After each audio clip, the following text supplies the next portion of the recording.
السلام علیکم۔ K2 Mount Everest کے بعد زمین پر دنیا کا دوسرا بلند ترین پہاڑ ہے، جسے 1953 عیسوی میں ایک وحشی پہاڑ کے نام سے بھی نوازا جا چکا ہے۔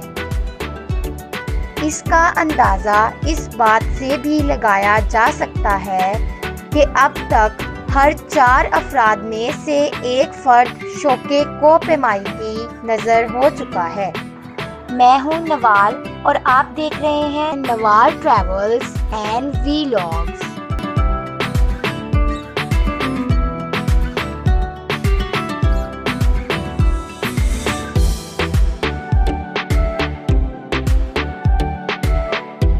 K2 نام برٹش انڈیا کے عظیم ٹریگنومیٹریکل سروے کے استعمال کردہ لفظی اشارے قراقرم سے ماخوذ ہے۔ گلگت بلتستان کے مقامی لوگ اس پہاڑ کو چگوری کے نام سے بھی پکارتے ہیں۔ یہاں چگو کا مطلب پہاڑ اور ری کا مطلب بڑا ہے۔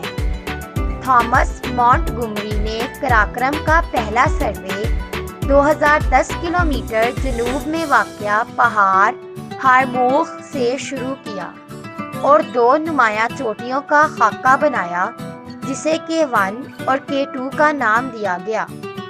شمال مغربی قراقرم کے پہاڑی سلسلہ میں واقع اس پہاڑ یعنی K2 کی بلندی 8611 میٹر یعنی 28251 فٹ ہے۔ جغرافیائی لحاظ سے بات کریں تو K2 ایک طرف پاکستان کے علاقے گلگت بلتستان جبکہ دوسری طرف چین کی ٹیکسکارگن تاجک کی خود مختار کاؤنٹی میں واقع ہے۔ سکردو کے شمال کی طرف پاکستان کے آخری گاؤں اسکولے کے بعد قراقرم کا پہاڑی سلسلہ شروع ہو جاتا ہے، جہاں سے پھر K2 تک رسائی حاصل کی جا سکتی ہے۔ K2 پر جانے سے پہلے اسی علاقے یعنی اسکولے میں پہلا بیس کیمپ لگایا جاتا ہے، جو کہ سطح سمندر سے تقریباً 3000 فٹ کی بلندی پر واقع ہے۔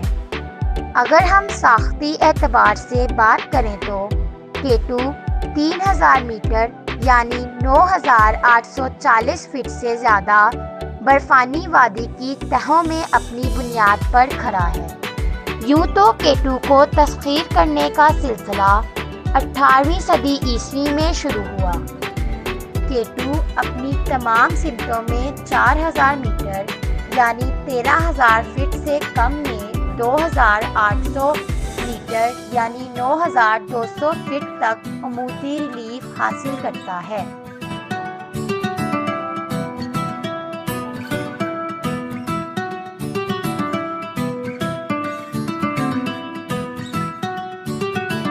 یوں تو K2 کو تسخیر کرنے کا سلسلہ 18ویں صدی عیسوی میں شروع ہوا، لیکن بارہا کوششوں کے باوجود انسانی قدم اس کی چوٹی کو چھونے میں کامیاب نہ ہو سکے۔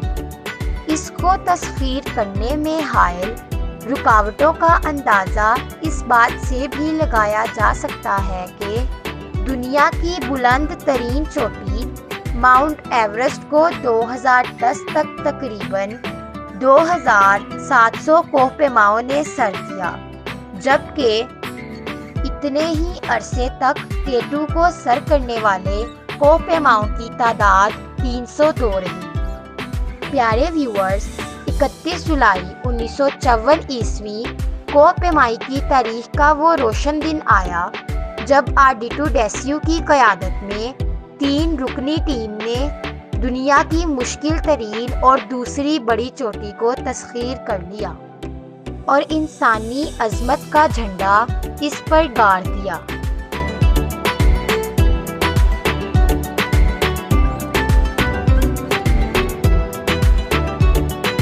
اسی طرح خواتین کوہ پیماؤں میں ہالینڈ کی کوہ پیما وانڈا ریڈکچز دنیا کی پہلی خاتون کوہ پیما تھی، جس نے 23 جون 1986 میں K2 کی چوٹی کو سر کیا۔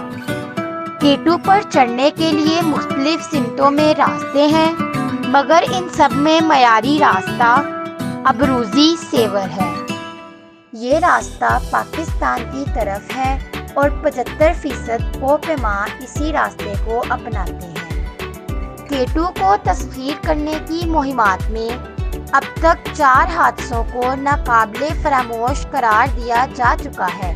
ان میں پہلے حادثے کو 1986 K2 ڈیزاسٹر کہا جاتا ہے، جس میں 13 افراد ہلاک ہوئے۔ دوسرے حادثے کو 1995 K2 ڈیزاسٹر کہا جاتا ہے، جس میں 6 افراد ہلاک ہوئے۔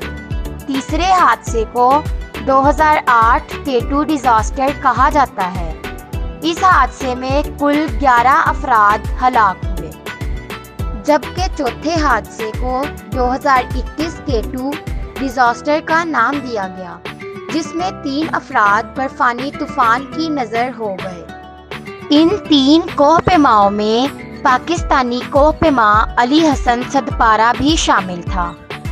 ناظرین گرامی، یہ بھی بتاتے چلیں کہ اس پاکستانی سپوت علی حسن صدپارہ کو دنیا کی 8 بلند ترین چوٹیوں میں سے 7 چوٹیوں کو تسخیر کرنے کا اعزاز حاصل تھا، جن میں ایک چوٹی K2 بھی شامل تھی۔